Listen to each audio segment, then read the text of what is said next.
Just a quick heads up for all DBD players, the anniversary event has been extended until the 14th of July, which is next week, and any player that logs in before the 14th of July will receive 444,444 blood points for free. Get in there and let's play some DBD.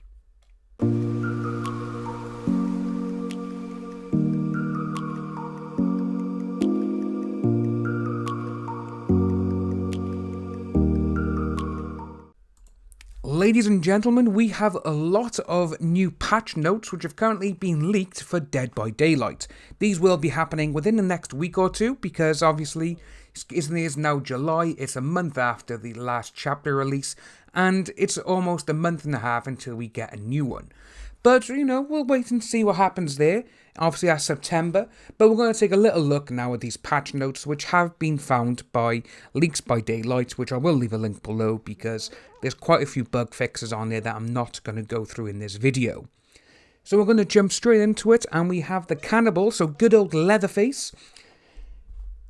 So they added chainsaw sweep charges to the game. Using the chainsaw will consume a charge and trigger a chainsaw sweep.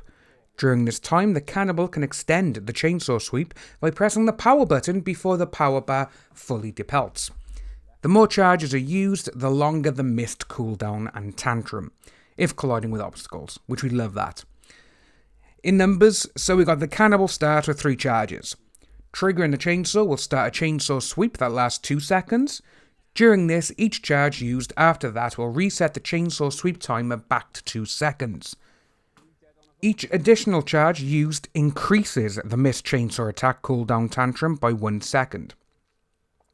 Charges refill at a rate of 1 every 4 seconds when the chainsaw is not being used. So to get back to the full 3 charges, you just gotta wait 12 seconds.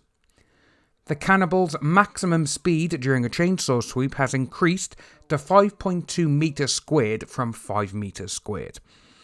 Furthermore, if the Cannibal revs a chainsaw for too long, a tantrum is automatically triggered for the base duration of 5 seconds. That's not too bad.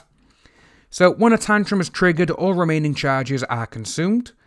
And the Cannibal, we've updated most of his add-ons, which we actually went through that in a video the other day. But we do have a couple of perk updates below, which we will read later. So we're going to move on now to the Hillbilly.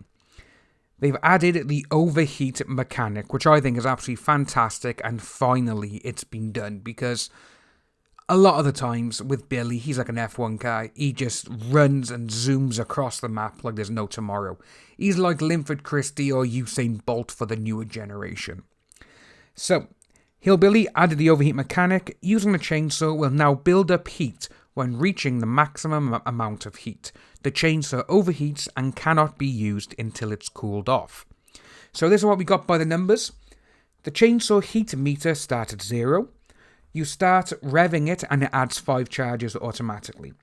Actively revving adds 10 charges per second. Actively sprinting adds 2 charges per second.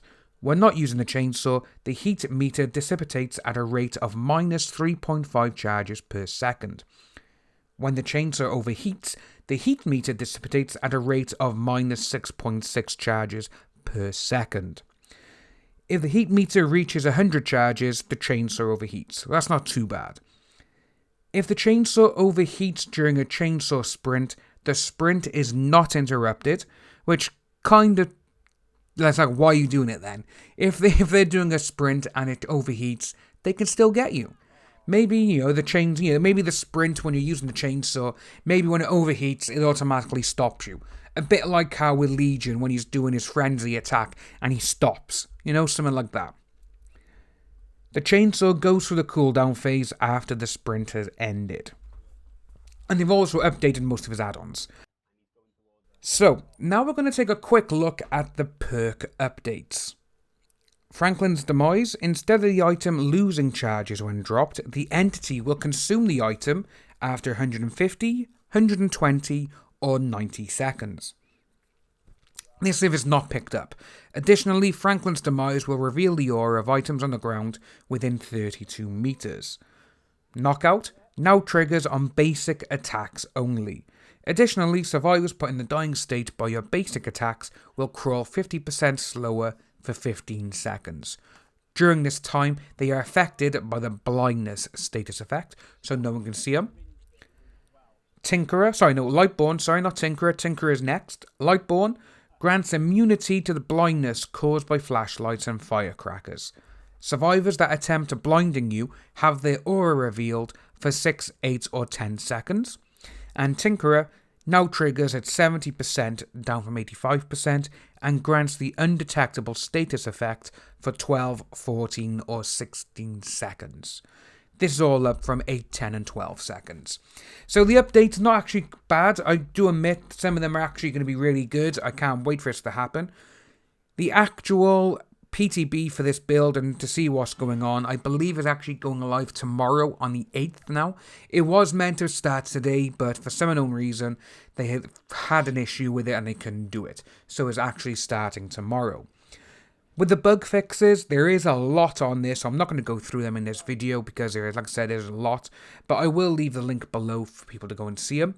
And there's actually quite a few on there, which a lot of the issues I've had playing the game myself. And just one last bit. Developers have added a promotion code system, which I'm looking forward to because if they've added a promo code system, are we going to be getting a lot of new promo codes? That's a good thing, Are people going to be getting them, like Polyester, King, True Talent? Are these people going to get these kind of codes and able to give them out to people? If so, that is going to be amazing. If you are new to the channel, please like and subscribe. Hit that notification bell for future updates. And I'll see you all in the fog.